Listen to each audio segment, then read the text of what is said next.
లోక్సభలోకి ఇద్దరు వ్యక్తులు ప్రవేశించి పొగను వెదజల్లారు.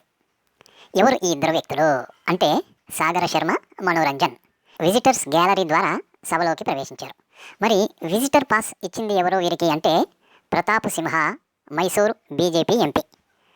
ఒకవేళ ఈ ప్రతాప్ సింహ కాకుండా ఏ అసదుద్దీన్ ఓవైసీ లాంటి వారు పాస్ ఇచ్చినట్లయితే, ఆ వచ్చిన వారు కూడా ఇలాంటి పేరులే కలిగి ఉన్నట్లయితే ఈ పాటికి ఏమని వండి వచ్చేవారు? పార్లమెంటుపై తీవ్రవాదుల దాడి, టెర్రరిస్టుల దాడి అంటూ రోడ్డుపైకొచ్చి గగ్గోలు పెట్టేవారు కదా.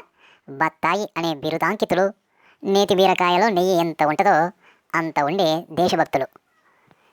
అయితే ఇప్పుడు వచ్చిన వారు శర్మ, మనోరంజన్ అయ్యే వరకు ఇద్దరు వ్యక్తులు ప్రవేశించారు అంటూ సరిపెడుతున్నారు. లేకపోతే తీవ్రవాదులు, టెర్రరిస్టులు.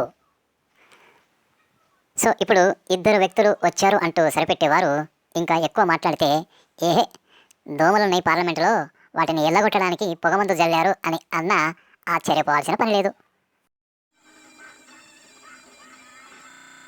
నిరసనలకు చాలా మార్గాలున్నాయి. ఈ టైపు నిరసనలు ఏమాత్రం సమంజసం కాదు.